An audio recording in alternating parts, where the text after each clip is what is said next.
We begin with West Asia. Adding a new dimension to the ongoing war in West Asia, the United States has announced that it will deploy its high-altitude anti-missile system and its American crew in Israel. It will mark the first time that the U.S. military personnel would be deployed in combat in Israel during the current crisis. The United States has said that it will deploy a terminal high-altitude area defense or THAAD system to Israel. The Pentagon on Sunday issued a statement saying Defense Secretary Lloyd Austin has authorized the deployment at the direction of President Joe Biden. Now, President Joe Biden said he agreed to deploy the THAAD battery to defend Israel.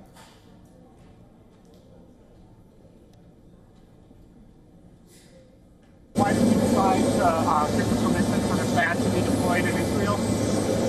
To defend Israel. Any worries about it? Any Israeli retaliatory attack is expected to provoke a counter-strike from Iran, and THAAD battery could be used to intercept Iranian missiles. It will be operated by American forces on the ground and mark the first time that U.S. military personnel would be deployed in combat in Israel during the current crisis. U.S. troops have already been deployed in Gaza to build a pier for humanitarian aid and to man air defenses from neighboring Iraq and Syria, but they have not been engaged in combat in Israel so far. Now, Biden has previously said he has no plans or intention to put U.S. boots on the ground in combat. Israeli PM Netanyahu has also insisted that his country would defend itself with its own resources. But this move, if brought to action, would underscore the extent of U.S. support for Israel. Biden told Netanyahu on phone call earlier this week that the U.S. will maintain its ironclad commitment to Israel's security, but he also urged him to end attacks on civilians in Lebanon. THAAD deployment would add to Israel's complex missile defenses that include the Iron Dome, David Sling, and Arrow systems. THAAD is considered complementary to the Patriot systems, but it can defend a wider area. It strikes targets at ranges of 150 to 200 kilometers. It is designed to intercept short, medium, and intermediate range ballistic missiles. The system uses hit-to-kill technology to intercept missiles during their final phase of flight. It relies on kinetic energy rather than warhead to destroy incoming missiles. Iran issued a stern response to the Pentagon's announcement, saying U.S. was putting its troops at risk. The Iranian Foreign Minister Abbas Araghchi said that it has made tremendous efforts in recent days to contain an all-out war in the region, but Iran had no red lines in defending its people and interests.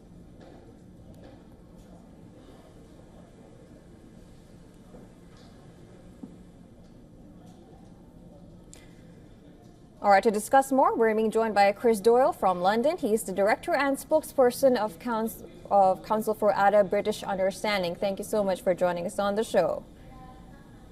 Pleasure. All right, let me begin by asking you, we know that Israel is preparing for its attack on Iran and Iran might retaliate. Do you think Hezbollah and Iran successfully breached Israel's Iron Dome now that U.S. is supporting with THAAD? It certainly looks as if Iran did that with that 1st of October strike of 180 missiles, that some of them certainly got through. And we've seen in the past that Hezbollah has been able to deploy much less potent missiles, but nonetheless dangerous, that are able to overwhelm Israel's very sophisticated anti-ballistic missile defense system. None of these systems are perfect, and you will see some getting through. But of course, Iran has the capability of sending many more.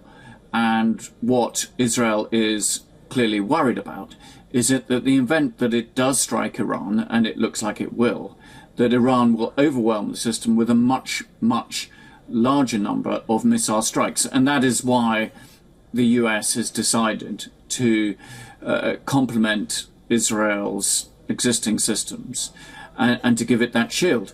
But you know, I should say that this is also very much an escalatory move, because it actually gives Israel the confidence, the wherewithal to strike Iran without any sense that there is going to be a costly response. So for those in Israel who want an escalation, who want to take this further into a regional war, then they get that reassurance.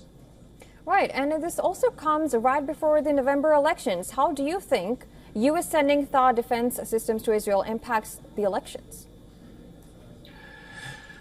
Well, we shall see, but I think that President Biden has decided that it was important that the United States did this. He comes from a very traditional Democrat background that basically has made the support of Israel absolutely paramount, regardless of all other issues. So this means that he's ignored the massive violations of international law, what many people are calling a genocide in Gaza. He is ignoring the, the targeting, the injuring of peacekeepers in Lebanon deployed there by the United Nations Security Council, amongst many other issues. So that is Joe Biden to a T. He has been backing Israel with a pipeline of weapons for over the last year, ever since those Hamas atrocities.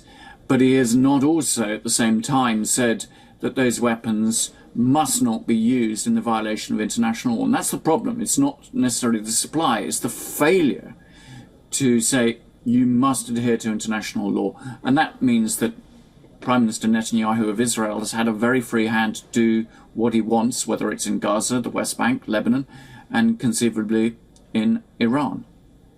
Right, and there are also reports, may I ask you right now, that there are reports that Iran has sent satellites to Russia for rocket launch. Russia had launched Iranian satellites in the past too. Do you think this is going to impact such activities and it's going to impact the war and is going to escalate and involve other countries and make it even a bigger conflict? This is a consequence of US and Israeli policy pushing Russia and Iran closer together. They're not actually natural partners in many ways. They have two very, very different political systems. Historically, Russia and Persia, as it used to be, always viewed each other suspiciously. They were powers that competed with each other. And they have differing ambitions, but they're brought into the same camp because both feel that they are being targeted by the West. They both, of course, have appalling human rights records. They have an appalling record themselves in adhering to international law, and Russia has invaded a neighboring state. But they are certainly working together much closer than they were in the past. And in the past, we've seen that Russia would be rather reluctant to give Iran very sophisticated technology. It tended to hold it back. But those days are long since gone, and actually what we find is that Iran is supplying missile technology, drones, to Russia in order to enable it to prosecute its war in Ukraine. So the two are now in a much, much closer relationship, not because of any great love, but mutual interest. Absolutely. Now, what happens next, of course, we're going to see, hoping for a less escalation, but thank you so much for joining us. That was Chris Doyle joining us from London. He's director and spokesperson of Council for Arab-British Understanding. Thank you so much for joining us. Thank you.